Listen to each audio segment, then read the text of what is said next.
Okay, so if you're wondering who I am, why you should listen to me, why you should, whatever, any of that stuff, my name is Steven, and that is Lily down there. That is not a polar bear rug. That is our Great Pyrenees puppy, and let's see if she stays there the whole entire video. So again, my name is Steven. I am the owner and founder of Dorks Social Club. I guess part owner. My wife owns the other side, or the other half of the thing. We own everything together. We share the same bank account, you know what I mean? So we opened up Dorks Social Club in the beginning of 2025 because we just love helping creatives who don't want to fit in, build bold businesses and ditch their 9-to-5. So that's our tag. That's pretty much our mission. Check out more if you want, to learn more about us on our website. It's pretty dope. Brianna built it. She's really good at that stuff. But essentially how Dorks Social Club came to be is from 9 years of entrepreneurship. 9 years ago, what essentially woke me up and went, man, I need to get out of this job. I need to do something that I freaking love. I need to do something that finds me purpose. That's something that I'm gonna build, something that I feel like God wants me to do with my life and not just work for someone, keep on climbing in and out of, underneath homes. I did HVAC for a little bit, or working at this recycle plant, or just working crap job after crap job after crap job. And again, this is a crap job in my head because I wanted to do something that I wanted to do and work towards that dream. And again, build something and just be proud of it and have my family be proud of it, and generational family, like hand it down, and hopefully generational wealth and all this stuff. You've heard this before. I just didn't want to work anymore. I wanted to do something that didn't feel like work. So 9 years ago, what pretty much woke me up was our daughter had to go into the hospital, our middle child actually. I'm sorry, I always get kind of whatever when I think about it. She had to go to the hospital when she was 6 months old because of this rare disease called infant botulism. So the only thing that I know about it, and I should probably know more, but the only thing I know about it is that you can catch it from dirt and you get it 0 to about 1 year old essentially. Anyone can get botulism, but infant botulism is only for 0 to about 1 year old. It's scary because it lives in dirt, right? So no joke, I know exactly where she caught it too. We were in Anacortes, Washington, where we used to live in Bellingham, but we were visiting in Anacortes and we were letting her play in the dirt. Anyways, neither here or there. It was very, very scary. We almost lost her a couple of times. She's doing great now. But that whole entire time that we were in Seattle Children's Hospital, it essentially woke me up. What it did to me is it went, hey, life is way too short. You need to go for something. You need to do something. You need to build something. You just need to stop sitting here doing nothing, waking up miserable, angry, and just tired of working for someone else. You need to do something that you love. As a man, you want to build something. I know ladies as well too, but I can only speak to a man, right? You want to build something with your own hands. You want something that you can be proud of, that you can call your own. And that is exactly to a T what I wanted and what I wanted to do. So while I was in the hospital, I got a phone call from my boss pretty much saying, hey man, you've been there way too long. We need you back here. And I said, no. I said, I'm not coming back in. I'm sorry. And it was really hard because I've never quit a job like that. I've always put my 2 weeks or to a month in. I was raised that way. I was raised to work your freaking butt off, to lace up your shoes and work really freaking hard and to never quit. And so that was the first time I ever did that. It was a bummer actually. I did not want to do it that way, but I was not gonna leave my daughter and my wife in the hospital alone, essentially. I was gonna be there because if something, God forbid, something happened, I wanted to be there for it. Anyways, like I said, she's good, she's healthy, all that stuff, but that started our journey to opening up my first business, which was a recording studio. Now with that recording studio, it was awesome. I love this so much. I guess technically it wasn't a all the way recording studio. It's mostly a mixing and mastering studio, but I did record every now and then, just had to be very specific projects and stuff like that. But I focused on heavier music. I focused on the punks, grunge. I just loved double kick. I loved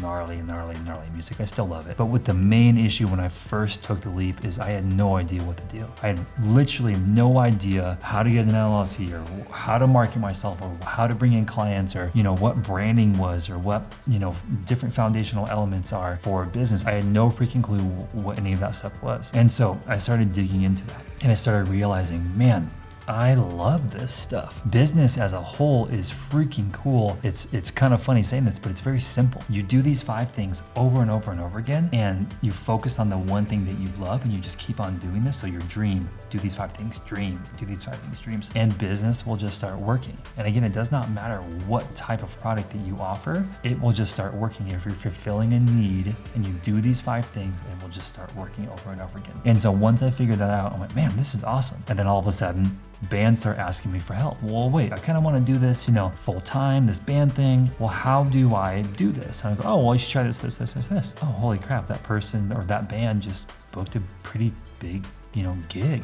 and got a bunch of money from that. Oh my gosh, they just landed that record deal. Holy crap, they just, sold a crazy amount of shirts, and I was helping them with all that stuff. So while I was mixing and mastering bands, I was also helping them with the business side of things. And so then that led into us moving back home to from Washington to Arizona. And it was really funny because I always told my wife, if we ever moved back home to Arizona, I was gonna start a music venue. And so that's exactly what we did. And so in 2019, we started going, okay, like let's do this. Let's freaking do this thing. And we learned all this stuff. I'm helping out all these bands. I'm helping out all these things. We're doing recording stuff, but I really want to do this. I'm gonna take all this knowledge that I've learned about business and I'm gonna put it towards the Den. That's what our music venue was called. It was so cool. We had this awesome plan and we had all these things, whatever. And we signed our lease, and then 15 days later, COVID happened. And then we sat for 2 years. And when I mean sat, I don't mean we sat there and literally stared at the wall. No, we worked our freaking butts off. We painted, we remodeled the whole place. We actually launched a Kickstarter that was successful, and we raised $30,000. Now, crazy thing about that, $10,000 went to taxes, $10,000 went to our freaking landlord, which is great because he said, hey man, don't worry about that. It's COVID. It's a bummer thing. Don't worry about rent. Then he saw us actually get funded from our Kickstarter and was like, hey, actually, can I get that money? It was great. And then the last 10,000 of the 30,000 went to getting all the merch and all the mugs and the hoodies and all that stuff and giving it and sending it out to our people, right? So we actually made no money. It was great, but we had a very successful Kickstarter, which told me that the community needs this and wants this. So our whole thing was coffee, music, skate, create. We were gonna have a coffee house, big old music venue in the back. We had a half pipe in the backyard as well. Never got built, still a bummer. Freaking sucks. I'll tell you about all that in a sec. Essentially, we sat for 2 years. We built this freaking brand. We were selling t-shirts and hoodies and beanies and all that stuff and we were sending it all over the world. It was crazy out of a little old town in Arizona, freaking crazy. And that was all before we even opened up our doors.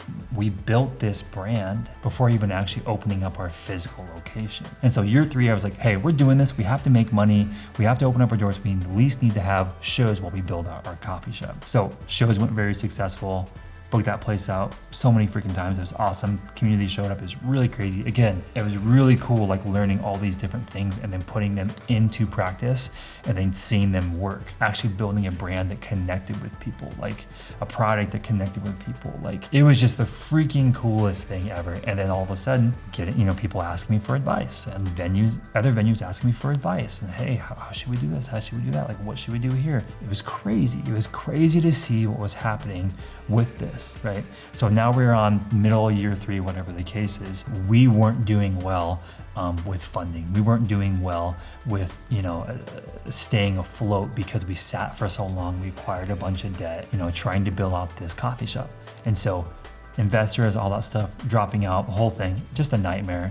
I had an opportunity to re-sign our lease in 2023 and I just couldn't do it. My mind couldn't do it. There were some investor issues where they were dropping out because of the war with Ukraine and Russia at the time and all the stuff. And so it really just took a toll on me and I just decided, you know what, I'm gonna do something different. And I was really passionate at that time to do this because I was realizing how many people needed help. And I realized that so many people were coming to me and it was really freaking cool. So if I could not do this, if I could make my own schedule, if I could help out other businesses, if I could have more freedom and work when I want to and all that stuff, then why not? And again, I was working 16-hour days. I was getting no pay. It took a toll on me. I really just needed a break. Still love music, still miss that music venue actually every single day. I really wish I could have continued it for this town because it really, really needs it here actually. But anyways, now you're pretty much up to date. So with this 9-year period, I essentially went, man, I love helping people. And same with my wife too. She loves helping people and she's really good at business too. But I went, man, I love helping people. Man, I love helping creatives. Man, I love helping cool freaking businesses do this. And I went, how do I talk to these people? Well, you know what? Why don't we call it Dorks Social Club? But why? Why call it Dorks Social Club? Because dorks are the people that are the outcasts, or the misfits, or the people that aren't accepted into the community, the dork table. But I want to be at the dork table. I am a dork and it's a good thing. So many people use it as like a bad thing, right? But To be a dork is to be an outcast, is to be someone who is on the outside because they want to. They don't want to fit in. And that's always been me through all the businesses that I started. It was always different. It was always a little grungier. It was always a little messier. It was always a little punk, right? And I love it. I love it so freaking much. And I just want to help other people do that. And so we started making the tools that we wanted, that we needed when we first started businesses. And we have free tools. We have tools that, you have to pay for. We have one-on-one coaching. We have all this different stuff. And we are just very freaking excited. So this is why you should trust me. This is why you should come alongside and buy our courses and hire us to do one-on-one coaching. It's because we are passionate. It's because we love helping creatives just get out of that hole, out of that trap, out of that just dig them out of that hole of a job and go, hey, you can be happy and you can do something that you love because we've done it. Don't get me wrong, times have been hard and tough and whatever, but again, learn from our mistakes and let's help you get out of that hole. There were some little things that I missed in between there, like I had a video production business for a little bit and things like that and whatnot, and then I took the band, helping thing a little further and whatnot. I had some success on YouTube and things like that, and did sponsorships and whatever, and had a sponsor for a YouTube channel for a very, very, very long time, all about recording and mixing and mastering and stuff like that. And so there's a lot of things that I left out, but man, it's been a really freaking cool journey. And again, we are stoked. We are so excited to just help out people like you, and follow along, subscribe, go check out all of our stuff down there. Like I said, we have a bunch of cool free stuff, and that's our heart, that's our story. And we're very excited to, hopefully work with you. So we love you, dorks, and we'll talk to you very soon.